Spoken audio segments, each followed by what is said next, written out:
Good afternoon, everybody, and thank you for joining today's update on COVID-19 in North Carolina. As of today, we have had 805,898 lab-confirmed cases, 3,833 new cases reported since yesterday, 2,291 people in the hospital, and sadly, 10,181 people who've died. As always, our prayers are with those who've lost loved ones or who are still battling this virus. Today we want to share an update on the next phase of our vaccine effort. Right now, providers are continuing to vaccinate healthcare workers, long-term care residents and staff, and people aged 65 and up. It's critical to get this age group vaccinated, as more than 80% of our COVID-19 deaths happen to people ages 65 and up. People in these groups are still getting first and second vaccinations, and that will keep happening even after the next phase starts. Now we can share what's next on the timeline. Beginning on February the 24th, the state will expand the eligibility to Group 3 essential workers, starting with educators and school personnel, and then expanding to additional Group 3 frontline workers on March the 10th. This gradual approach will allow the state to balance the number of people in Group 3 with the limited supply, ensuring that North Carolina can continue using its entire vaccine allocation each week. So, what will happen on February 24th, educators will be the first members of Group 3 to be eligible to receive this vaccine as frontline essential workers. This will include teachers, principals, child care providers, bus drivers, custodial staff, cafeteria workers, and other education workers in our pre-K through 12 schools and child care centers. The state anticipates that this will include about 240,000 people. Now, this is important. Essential workers are just that, essential. They have worked throughout this pandemic. And we know that educators can continue to work safely even before the vaccine being administered, as long as schools follow state health guidance. Schools can get students back in the classroom safely right now, and that's what I want them to do. And our child care providers have remained open since the beginning of this pandemic to care for children as parents went to their jobs. I am grateful to all of our educators and school personnel for going above and beyond in this pandemic.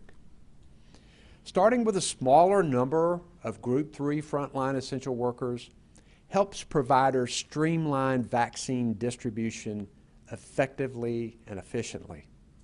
Providers will be able to start distributing the vaccine methodically for these essential workers while continuing vaccinations for those 65 and older and healthcare workers who are still eligible.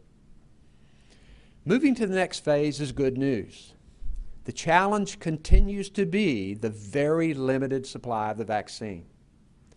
I'm proud of North Carolina's success in getting all of our first dose shots in arms each week before the next shipment comes. We want to keep that up.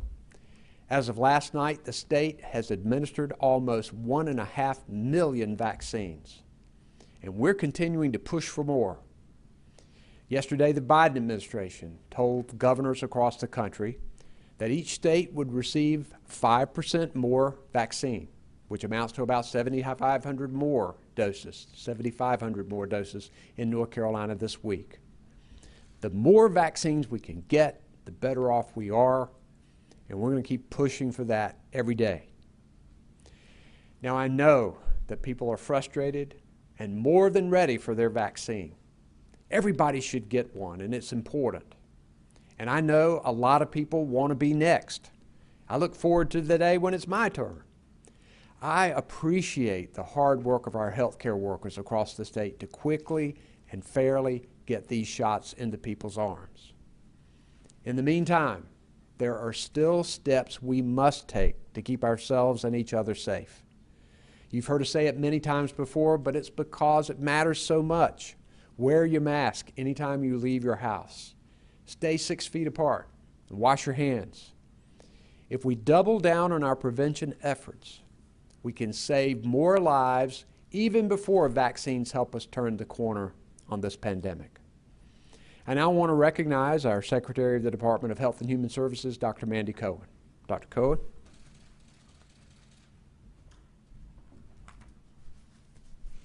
Thank you, Governor. As Governor Cooper noted, because vaccine supply continues to be so limited and our Group 3 population of frontline essential workers is so large, we'll need to move to that next group gradually. Therefore, beginning on February 24th, frontline essential workers who work in childcare or in pre-K to 12 schools will become eligible for the COVID vaccine. This includes staff in childcare centers and homes, Head Start programs, preschool and pre-K programs, traditional public schools, charter schools, and private schools. Anyone who must be in person, like teachers, bus drivers, van drivers, custodial and maintenance staff, and food service worker, will be eligible to take their shot. Over the next 2 weeks, we will continue to vaccinate those 65 and older and healthcare workers, as we also work with our partners to develop operational guidance to support childcare and school staff in accessing vaccines. It's important to note that our current prevention measures in schools and childcare settings will not change. The Child Care Strong NC public health guidance has allowed child care programs to be open and nurturing young children throughout this pandemic. And I want to give a huge shout out to all our child care staff for their hard work and commitment. Our Strong Schools NC guidance also remains in effect. Schools can and should be providing in-person instruction under robust safety measures. All students can be in classrooms, with middle and high school students also following 6 feet of social distancing protocols. Studies continue to reaffirm that strong prevention measures like the ones we have for North Carolina schools work. As we shared last week, the Centers for Disease Control and Prevention cited North Carolina as an example that schools can reopen safely even during periods of high community transmission when they follow the specific COVID-19 safety protocols. Even with the thousands of students and teachers attending in-person school across the state, we have seen few COVID-19 clusters in our public schools. And I'm grateful to my girls' teachers here in Wake County and the school staff who've gone over and above to implement safety protocols so they could attend in-person.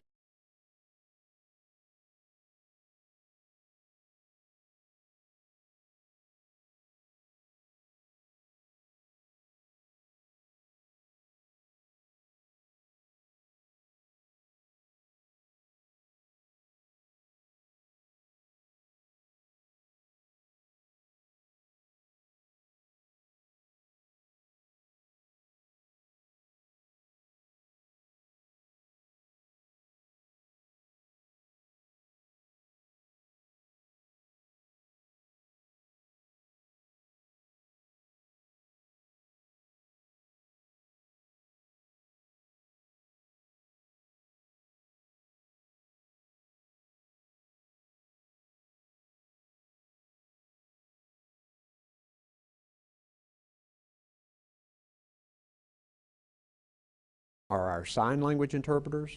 Behind the scenes, Jasmine Mativier and Erica Kugler are our Spanish language interpreters. We'll now take questions from the media, and if you can identify yourself and your organization, we will go ahead and take the first question. Our first question is from Richard Craver with the Winston-Salem Journal. Hello, Governor, Secretary Cohen. This is Richard Craver with the Winston-Salem Journal. So when it comes to March 10th, do you have any list of priorities of which essential workers may start on March 10th, or is that a situation that you're going to open it to all essential workers at that point? One of the things that is important to note is that everybody deserves a vaccine. And when you have tremendous demand, millions of people needing a vaccine in North Carolina, but you're dealing with thousands of shots, then that is a very difficult thing to do to prioritize. I think it's been important that we've gone into our long-term care facilities and their staff, that we've gotten frontline healthcare workers, and people 65 and up, because over 80% of the people who have died have been 65 or older. That's been important, but it's also been a lot easier for vaccine providers because age is a simple thing, and whether you're a healthcare worker or a nursing home. This essential worker category is much more complicated because it's a lot of people who are doing very important frontline jobs, and we're really grateful for that. So, one of the reasons why we're beginning this with smaller groups at a time is they're going to have to figure out their methodology and their systems for being able to set up things, whether it's going to schools or other places to get these vaccinations into people's arms. And I think that that is an issue that the healthcare team is going to look at as to whether they can open up all of the categories, whether they have to go to another subpart. I think that's something that they will be figuring down the road. Anything to add to that, Dr. Cohen?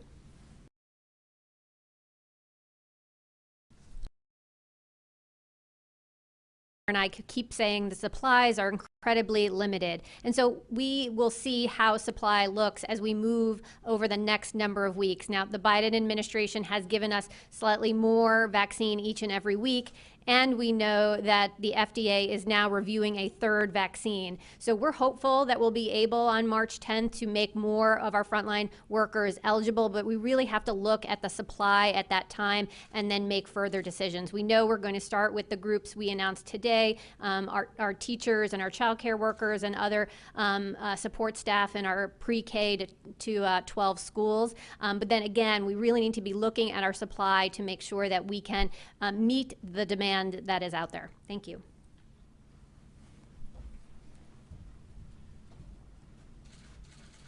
Thanks. Next question, please. We have a follow-up. Richard Craver, Winston-Salem Journal.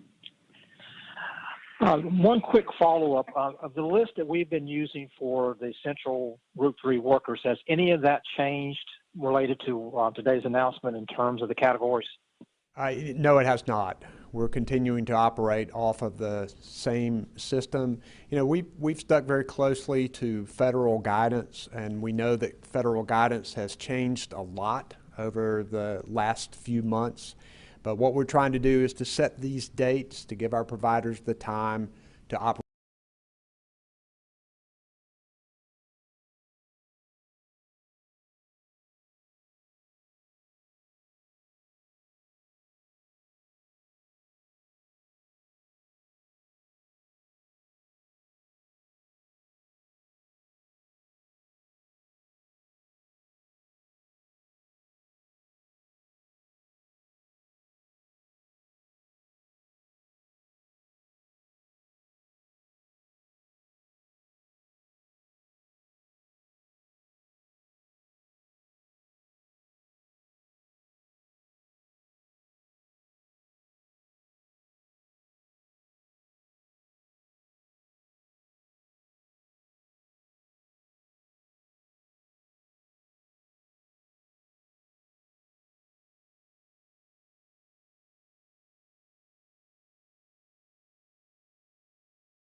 Is going to work hard to make sure everybody gets vaccinated at the end of the day. Want to add anything to that? Next question, please. We have a follow-up. Laura Wesley, WREL. Just a quick follow-up. Thank you. So, we're hearing a lot of concerns from rural communities saying that they feel like, there's these mega sites going on in these urban areas, like the Triangle in Charlotte. But in the meantime, the rural areas feel like they're not getting, just a handful of shots really a week. Are you considering reconfiguring the way that you're distributing the vaccines? Well, first, nobody's getting enough. Everybody says they can use more vaccine from rural to urban. And one of the things we believe was very important is that every county get vaccines and that we pay attention to our rural areas as well. And I'll let Dr. Cohen pay a little more attention to that on detail. Hi, Laura. I'll reiterate what the governor said, which is we recognize there are so many of our vaccine providers that could be administering more vaccine. There just isn't the supply. So the way we are allocating our vaccine is the vast majority of it in the baseline is strictly distributed based on county population. That ensures that all 100 counties are getting vaccine proportional to the folks who are in their county. So yes, our rural communities that do serve less folks do get less doses. But we are using our population, again, to make sure we're getting to everywhere. We do give a slight increase for those who are serving more folks who are over the age of 65 and are low income and come from our historically marginalized populations. We spent a lot of time yesterday talking about equity as part of our strategy. That comes in our allocation methodology, but it also comes in the events that we support. And as you can have seen over the last number of weeks, we've supported events in all parts of the state, from Duplin County to something in Charlotte. So we are trying to really get that geographic distribution in how we are getting vaccine out to everyone. But again, I know the frustrating thing is we do not have enough supply, and that is exactly why as we move to our frontline essential workers, we want to do that in a thoughtful and gradual way. Thank you.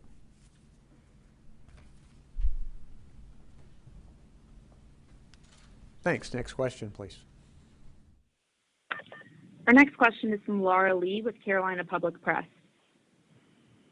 Good afternoon, Governor. It's Laura Lee from Carolina Public Press. We're talking about equity and fairness, and we have seen accounts of people skipping line in groups 1 and 2, and I'm just wondering, as we're expanding the list of providers as announced yesterday, what mechanisms are in place to keep people from saying that they're frontline essential workers, I guess specifically educators or working in childcare? What mechanisms are in place to keep people from doing that and skipping line?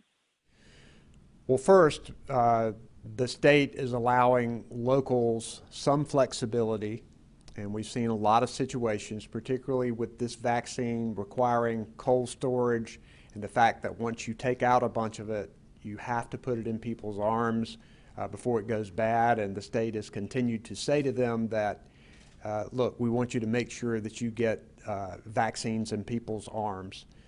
We recognize that once you move away from age-based and get into what people do for a living, that it makes it harder. We are strongly encouraging the providers to follow the state guidelines, and that includes not only getting all of the shots off of the shelves during the week that you have it so that we can get more of an allotment, but also being equitable about how you are distributing it. And the state can use that allocation process. If someone keeps violating the rules or someone keeps doing it wrong or doesn't perform the right way, then the state can use that process. But I will let Dr. Cohen expound on that.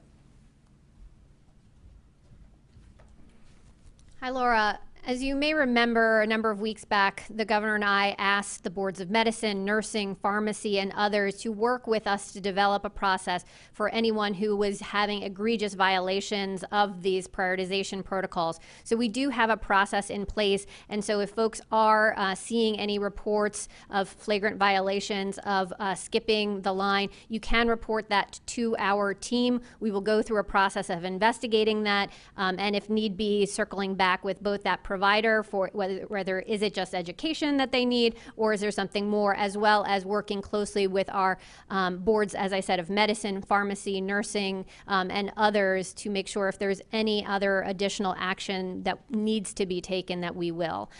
So what we have seen so far is that our providers are really working hard to get to our 65 and up population. I think they're doing an excellent job, and they're doing it equitably. We do want to be alerted if there are these flagrant violations, particularly want to understand if anyone is using this for financial gain. These vaccines should be free.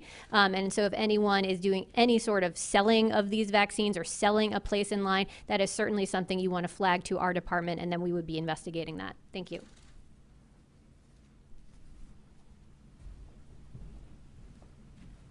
Next question, please. Follow-up, Laura Lee, Carolina Public Press. Thanks for that. I guess my question was actually a little bit more about the sort of less nefarious instances, and I'm just wondering logistically, as people present to their healthcare provider, the vaccine provider, and say, hi, I'm here as an essential worker, is there, I mean, under the current guidance, it doesn't appear there's any identification required. You know, what mechanism is there to preclude not necessarily the provider doing the kinds of things you all are talking about, but individuals who are showing up and saying, I work in this field or that field? You know, what kind of check is there on the logistics of that to make sure that people are in the categories that are currently eligible? Obviously, you're going to rely somewhat on people's honesty. We're also going to be having, or these providers will be having days where certain groups of people, where they might work in one particular place, and that would naturally limit the field. At the end of the day, we need to get shots in arms, and I don't know, some localities may be more rigid on this than others. We want to get the shots in arms. We want to get them to the right place. I'll let Dr. Cohen say something else on that.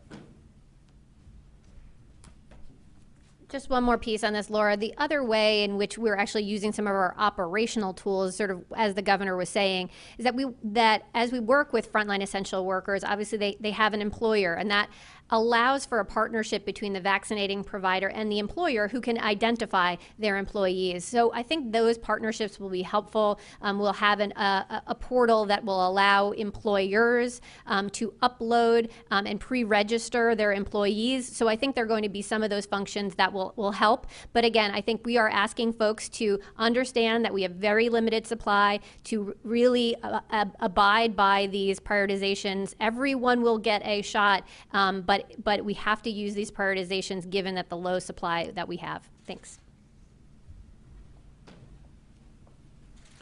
Thank you. Next question, please. Our next question is from Brian Anderson with the Associated Press. Hi, Governor. Hi, Dr. Cohen. Thank you for the time. I had two-parter for you, just kind of elaborating on the previous question. That's helpful information about the partnerships, but is there going to be any ID requirement for people to prove their employment status? Other than the fact that I'd like to pride myself on being an honest person, is there anything that would prevent me from lying and going in person, even if it's not my turn? And also just as far as eligibility, we're hearing struggles still of the appointment making process for those who are 65 and up. Is it possible that a teacher would be able to get an appointment before someone 65 and up under this plan? You take care.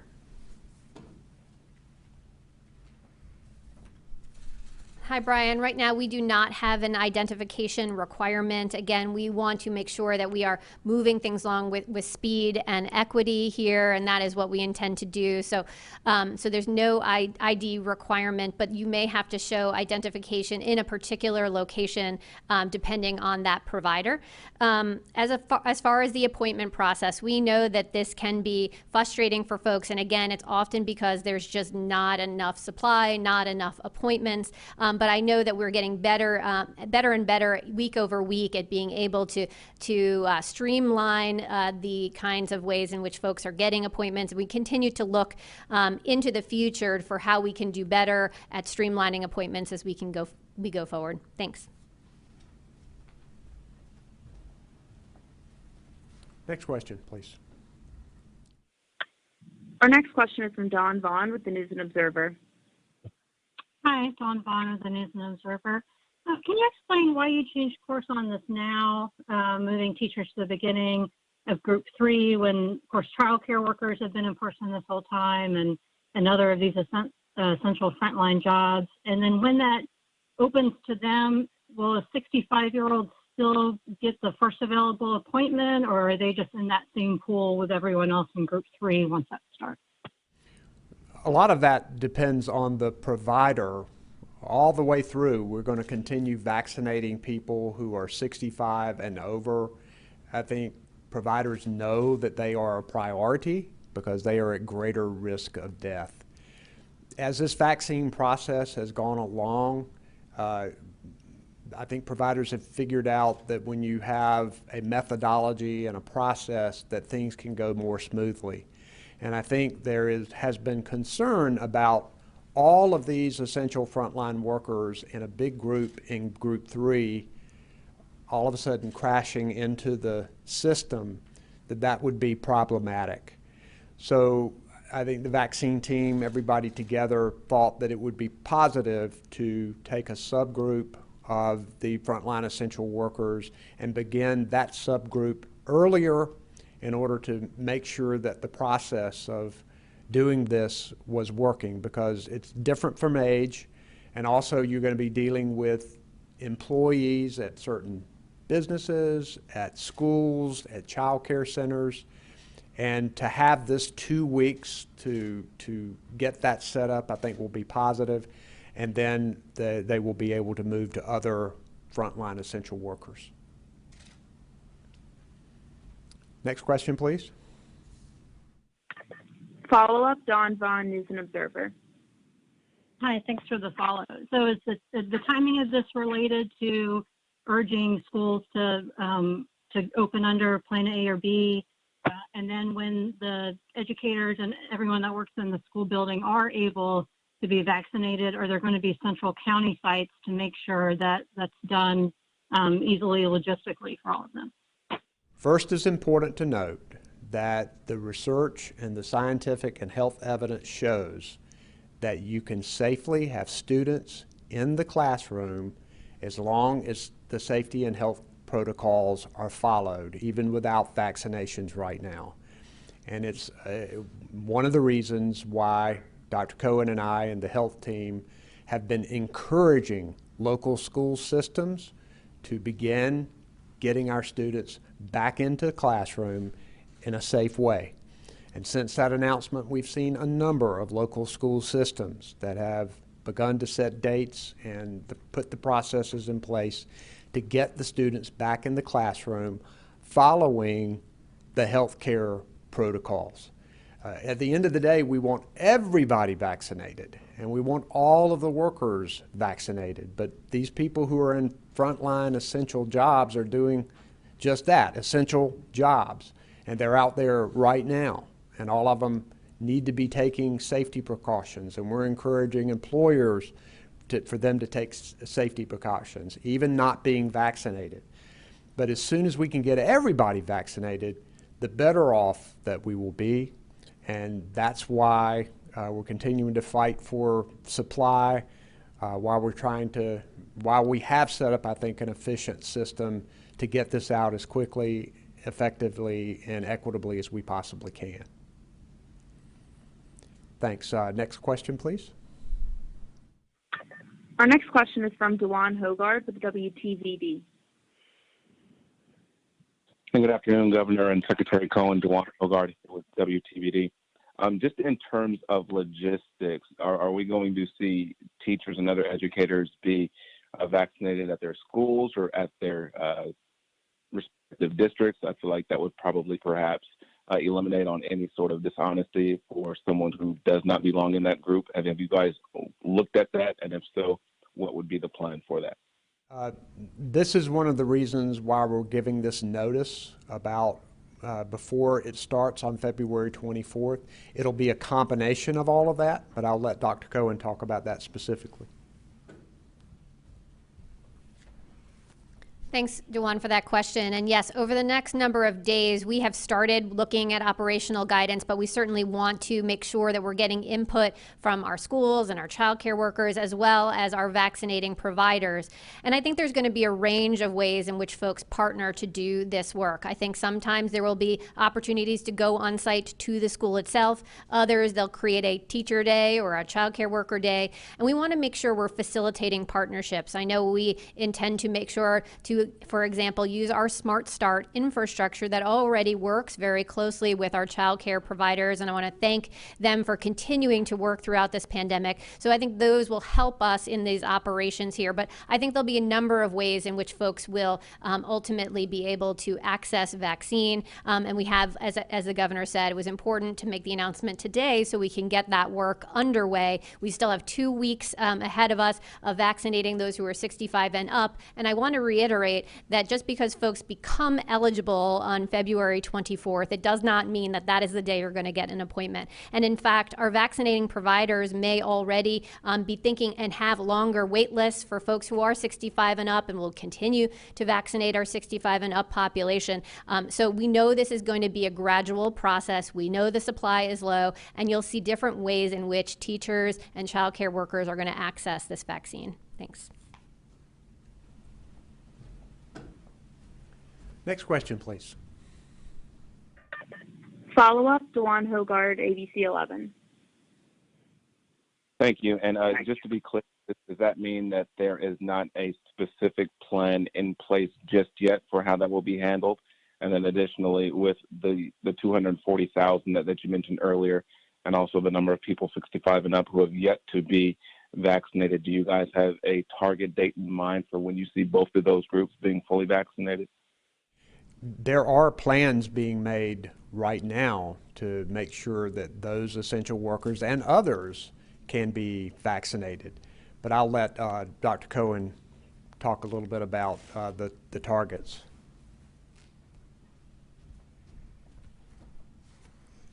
Yes, hi, Dewan. So as I was sharing, we are going to continue to be vaccinating those who are 65 and up, and we know that our vaccinating providers have wait lists. We know that the group of our teachers, our bus drivers, cafeteria workers, our childcare workers, it's about 240,000 people. Remember that the state in total gets about 150,000 first doses week over week. So we know it would take a number of weeks, but we also are still vaccinating those who are over 65. My goal is to make sure everyone in those categories gets a vaccine and get that quickly and equitably, but it's going to take us some time because the supply is limited. Thanks.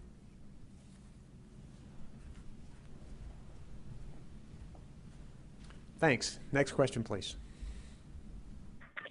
Our next question is from Kim King with WLOS. Good afternoon, and thank you for taking my call. I appreciate it. Dr. Cohen, we've been talking with Polk County officials. They say they have been talking with Mike Sprayberry, the emergency management director for the state, about holding a large site here. Could you speak to how soon this could take place? They're in talks at this point. We've got Mike Sprayberry here, so we'll let him come up and answer that question. Mike is our emergency management director. Yes, thank you for that question. And at this point in time, as Madam Secretary and the Governor have noted, supply of vaccine is limited. So it's being very judiciously placed in certain community vaccination events. And the Equestrian Center has been placed in Polk County on a list of counties that are willing to provide a vaccination site when we get the appropriate number of vaccine and it falls into the plan. Thank you. Next question, please. Our final question today is from Tina Terry with WSOC. Hey there. Thank you so much for taking my question. I wanted to find out if educators with comorbidities will be given priority over other teachers in this plan. And also, are there specific vaccine providers who will be assigned to work toward vaccinating these teachers? First, it's important to note that teachers who are 65 and over, or any of these frontline essential workers 65 and over are eligible. But I'll let Dr. Cohen answer the rest of that. Hi, Tina. The governor is exactly right. Anyone over the age of 65 already eligible if they're a teacher, a child care worker. And I'd also remind folks we also have medical personnel like our school nurses who are already eligible for vaccination. But we are not sub-prioritizing within those groups. So any one of our teachers or our support staff, so our cafeteria workers, bus drivers, as I mentioned before, they are all eligible starting on February the 24th. And again, you're going to see a range of ways in which folks do get their vaccination. Sometimes, like I said, it will be working with a specific vaccine provider. It may be the local health department. It may be one of their hospitals. It may be a pharmacy in their district. So I think we'll see a number of ways. And again, we've already been working with our partners on developing this operational guidance. You're going to see that develop. It's why we've given ourselves this time to continue to prepare and make sure that we can move into this next phase in a gradual way while we also are vaccinating those who are over 65 and our healthcare workers. Thank you. Tina, you had a follow-up? My final question, where did you find the additional vaccine that allows you to move forward with vaccinating educators in group 3? Thanks, Tina. So week over week, we get new shipments from the federal government. We get about 150,000 new first doses week over week. The second doses come in a mirror to that a few weeks later. And actually, over the last number of weeks, the Biden administration has increased our allocation a bit by bit. We were about 120,000 a week. Now we're about 150. Next week will be 155. So we are getting a little bit more each time.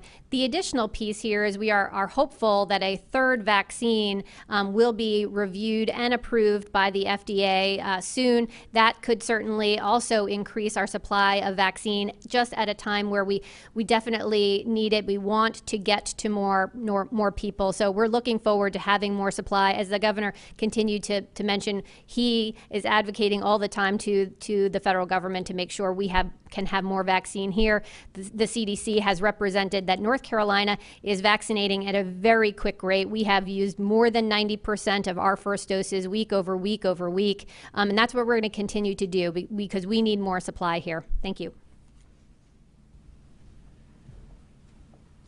Thank you all for joining us today. Stay safe out there.